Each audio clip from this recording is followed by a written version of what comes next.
கர்த்தருக்குள் பிரியமான பரிசுத்த தோழமை ஜீவித உறவுகளே, அவமானத்தை ஏற்றுக்கொள்ள முடியலைன்னா நம்மளால் எதையும் செய்ய முடியாது, எதையும் சாதிக்க முடியாது. அவமானங்கிறது நம்மளை உருவாக்கும் ஒரு ஆயுதம். அவமானப்படப்பட ஒருவன் உயர்ந்து கொண்டுட்டே போயிட்டுருக்கிறான், அவனுடைய வழிகளில் தெளிவாக போயிட்டுருக்கிறான்னு அர்த்தம். அவமானப்பட்டுருவோமோ, அவமானம் அடைஞ்சிருவோமோ அப்படிங்கிறதான சிந்தனை நம்மளை பலகீனப்படுத்தும். அவமானப்பட்டாலும் பரவாயில்ல, வெறும் அவமானம் தானே அப்படிங்கிறதா லெகுவாக எடுத்துக்கொள்கிற காரியம் நம்மளை பலப்படுத்துங்க. நாம் ஒன்றும் அவமானத்துக்கு அடிமை இல்லையே.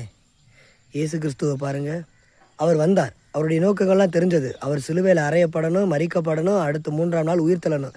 இதுக்கிடையில் அவர் அவமானப்படணும், அந்த மரணங்கிற ஒரு சூழ்நிலையை பார்க்கணும், அதுக்கப்புறம் உயிர்த்தெழுதலை காணணும்னா அவமானப்படணும். அந்த அவமானத்தை சந்தோஷமாக ஏற்றுக்கொண்டார்.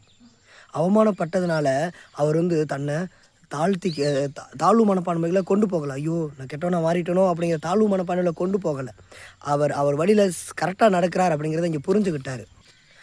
அவமானம் என்பது ஒரு உளி, அது நம்மளை செதுக்கிக்கிட்டே இருக்குது. நம்ம ஏன் அவமானத்தை நினச்சி கவலைப்படணும்?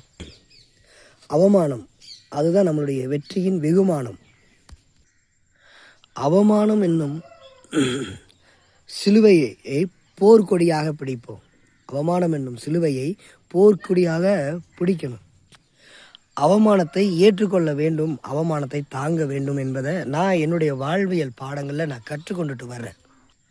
அவமானம் தான் நம்மளை உருவாக்கும் சிறந்த ஆயுதம் என்பதை மறந்துடாதீங்க. பிரியமான தோழமை ஜீவித உறவுகளே, நம்மளை அவமானப்படுத்தியவர்களை எண்ணி நம்ம வருந்த வேணாம். அவங்களுடைய வேலையை பார்க்குறாங்க, நாம் நம்மளுடைய வழிகளில் போயிட்டே இருக்கணும், அவ்வளவுதான். மோசே அவர்கள் பார்வோனுடைய சமூகத்துக்கு முன்னாடி நின்று பேசும் பொழுது கூட தேவன் கொடுத்த அந்த 10 வாதைகளில் மோசே அவமானம் அடைஞ்சார்.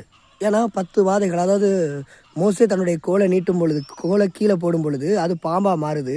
அதற்கு ஆப்போசிட்டாக பார்வோனுடைய அந்த மாயாஜாலம் பண்ணுறவங்க அங்கே அதே மாதிரி பாம்புகளை வர வைக்கிறாரு. அப்போது மோசே அவமானம் தான் பட செஞ்சார். அதே மாதிரி நிறையா இதை சொல்லலாம். தேவன் கொடுத்த அந்த வாதைகளுக்கு ஒவ்வொன்றா அங்கேயும் ஒரு எதிர்மறையான ஒரு காரியம் நடந்தது. அப்பொழுது மோசைக்கு அவமானம் இருந்திருக்கும், ஆனால் அவர் அவமானத்தை பொருட்படுத்தலை. தேவன் செய்து முடிப்பார் என்ற காரியத்தில் அவர் உறுதியாக இருந்தார். அதனால் வெற்றி அடைஞ்சாங்க. இன்றைக்கி இஸ்ரவேல் என்ற ஒரு நாடு உருவாக்கப்பட்டிருக்குங்க.